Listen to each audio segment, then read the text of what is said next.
नमस्कार আমি জ্যোতিষ সম্রাট বিনয় শাস্ত্রী। আশা করি ঈশ্বরের কৃপায় আপনারা ভালোই আছেন। আজকে আমার ভিডিওর আলোচ্য বিষয় আগামী 13 তারিখে মঙ্গল যাচ্ছে তুলা রাশিতে, আবার 15 তারিখ বা তার কাছাকাছি রবি এবং বুধের গোচরের পরিবর্তন। আবার মিথুনে আছে দেবগুরু বৃহস্পতি তার নিজের নক্ষত্রে। তো এই যে গ্রহ সজ্জা, এই সজ্জায় 6টি রাশি বা লগ্ন ভীষণভাবে উপকৃত হবে এবং তাদের একটা ভাগ্যের পরিবর্তন বা সময়ের একটা রিমার্কেবল পরিবর্তন দেখা যাবে। তাহলে কোন সেই 6টি রাশি বা লগ্ন, সেটা আমি এই ভিডিওতে বলবো। আপনারা দেখুন, অবশ্যই আপনাদের আশা করি ভালো লাগবে। প্রথমেই বলবো মেষ রাশি বা লগ্ন। তাহলে মেষ রাশির লগ্নপতি সে যাচ্ছে লগ্নের সপ্তমে, মঙ্গল লগ্নের সপ্তমে গিয়ে মাঙ্গলিক তৈরি করছে ঠিকই, কিন্তু শনির কবলমুক্ত হচ্ছে, আগে রাহুর কবলমুক্ত হয়েছে, তারপরে মোটামুটি ফ্রি সেটা বলতে পারেন। আবার সপ্তমে বসে তার নিজের ঘরে দৃষ্টি দিচ্ছে, তার ফলে নিজের ঘরের কী করে ব্যাপক উন্নতি লাভ করবে, অর্থাৎ লগ্ন থেকে যা পাওয়া যায় সেই জায়গাগুলো তার ভালো হবে। আবার এই বৃহস্পতি তৃতীয় বসে আছে। তারপরে বলবো বুধ এবং রবি পঞ্চমপতি, রবি সে পঞ্চমেই বসে আছে। আবার বুধকে নিয়ে বুধাদিত্য যোগ তৈরি করেছে, যার ফলে পঞ্চম ঘরে এবং পঞ্চম ঘর থেকে যেগুলো পাওয়া যায় ধীশক্তি, বুদ্ধি, প্রেম, ভালোবাসা বা দাম্পত্য সুখ, এডুকেশনের উন্নতি, এইগুলো সবই পাবেন। এই বৃহস্পতি আপনাদের নবমপতি, তো নবমপতি তৃতীয় থেকে নবমের দৃষ্টিতে ভাগ্যের সাপোর্ট আপনারা পাবেন।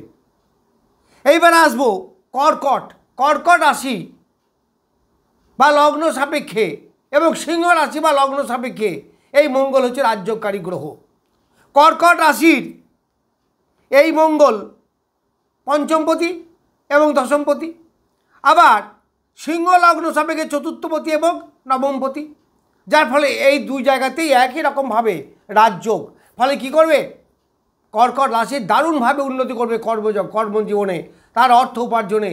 আবার পঞ্চম ভাব হওয়ায় তার সন্তানের দিক থেকে উপকার, সন্তানের এস্টাবলিশমেন্ট, সন্তানের শরীর স্বাস্থ্য ভালো ইত্যাদি দেখা দেবে। আবার প্রেম প্রীতির জায়গাটাও মোরালেস সুখী হবে, প্রতিভার বিকাশ হবে, এডুকেশন তাদের ভালো হবে।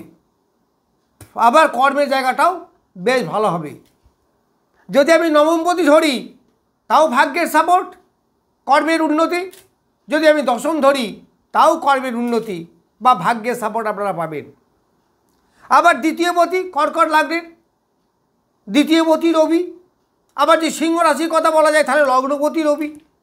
সুতরাং যেদিকেই যাক নিয়ে কেন এই রবি আপনাদের অর্থের উন্নতি করবে, মান যশ খ্যাতি এইগুলো বৃদ্ধি করবে, কর্মের জায়গাটায় ডেভেলপ করবে। সে যে ব্যবসায়ী করেন না কেন আভিজাত্য পরিপূর্ণ হবে, তবে একটু ইগো ত্যাগ করার প্রয়োজন আছে।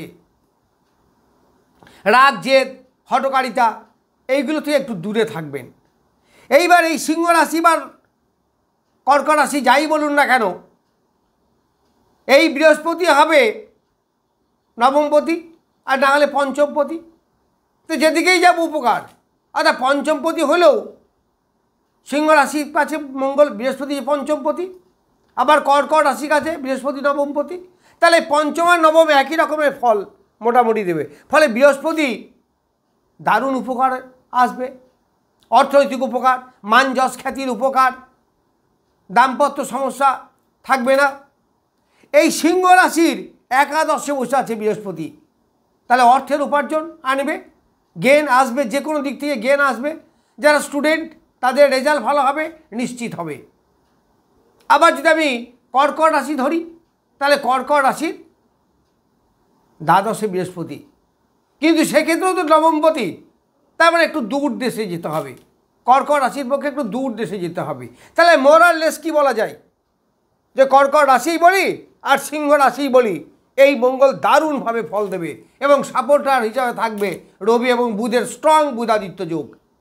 এইখানে কেতু সেই রকম ডিস্টার্ব করতে পারবে না, কারণ বুধাদিত্য যোগটা এতই বলবান যে সেখানে কেতু খুব একটা ডিস্টার্ব করতে পারবে না। এইবার আমি যাব বৃশ্চিক রাশি বা লগ্নে। তাহলে বৃশ্চিক রাশির লগ্নপতি এবং ষষ্ঠপতি মঙ্গল, তার লগ্নপতি দ্বাদশে গেছে। কিন্তু দ্বাদশে গেলেও বড় কথা হচ্ছে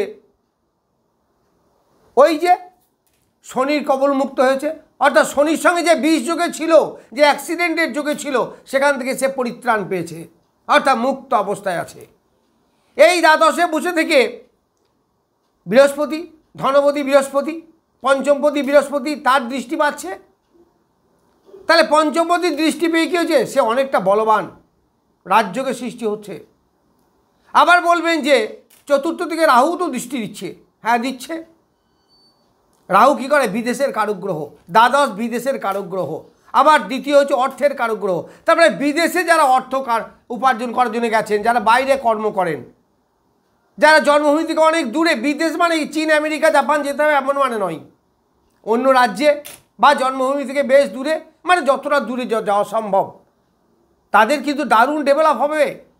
যারা স্টুডেন্ট বাইরে যান পড়াশুনো করতে, তাদের লাভ হবে, ভালো হবে।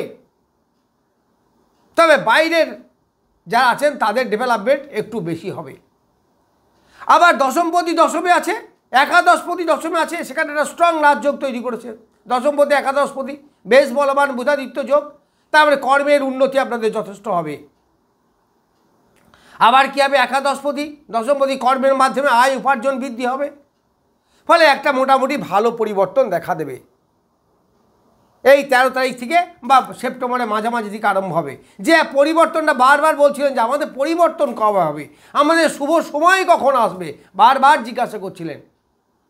আবার এই মঙ্গল 27শে অক্টোবর নিজের ঘরে যাবে, অর্থাৎ বৃশ্চিকে, তখন দারুণ উন্নতি হবে, দারুণ জায়গায় পরিবর্তন হবে।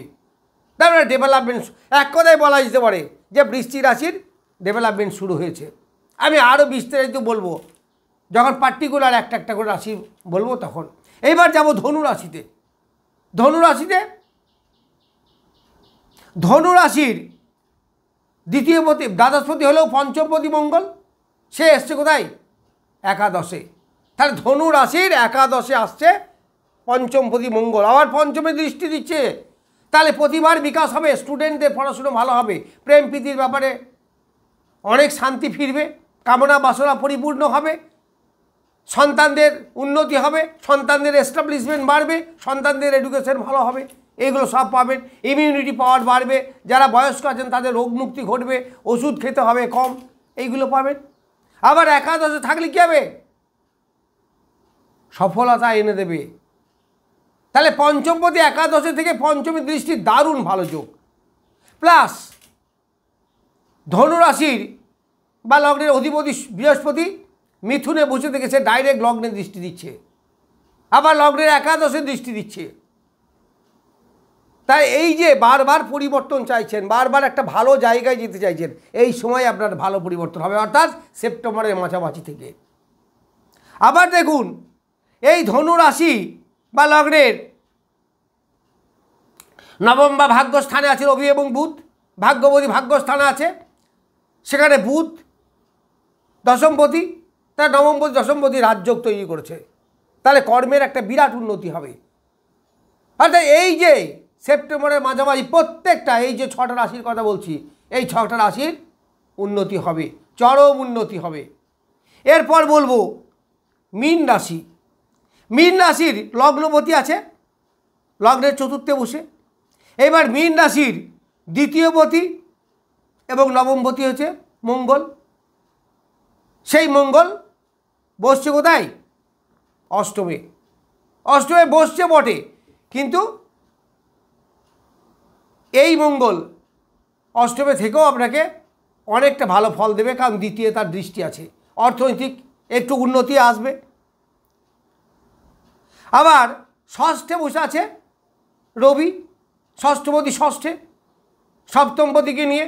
ষষ্ঠপতি ষষ্ঠে তাহলে কী হবে, কর্মের উন্নতি হবে, চাকরির জায়গাটা ভালো হবে, যাদের ঋণ দেনা আছে সেগুলো অনেকটা মিটে যাবে। তবে রাগের বশে বা জেদের বশে কিছু করবেন না, বেশি লোন নেবেন না, লোন হওয়ার যোগ আপনাদের এই সময় আছে, বেশি লোন নেবেন না, তাতে আপনাদের সমস্যার সৃষ্টি বেশি হবে। এরপরে বলা যায় যে এই বৃহস্পতি আপনাদের দশমপতিও বটে। তাহলে দশমপতি বৃহস্পতি দশমে দৃষ্টি দিচ্ছে, তাহলে কর্মের উন্নতি হচ্ছে। আবার যারা গুপ্ত ব্যবসা করেন, অকাল সায়েন্সের ব্যবসা করেন, তাদের বেশ উন্নতি হবে, কারণ অষ্টমের মধ্যে আছে দ্বিতীয়পতি। দ্বিতীয় মানে অর্থের জায়গা, অষ্টম মানে গোপন জায়গা, তাদের গোপন হবে, উপার্জন হবে। যাই হোক, এই গ্রহ সন্নিবেশ অনুসারে এই 6টি রাশি বেশ উপকৃত হবেন এবং তাদের ভাগ্যের পরিবর্তন নিশ্চিত হবে। নমস্কার, আজ এই পর্যন্তই।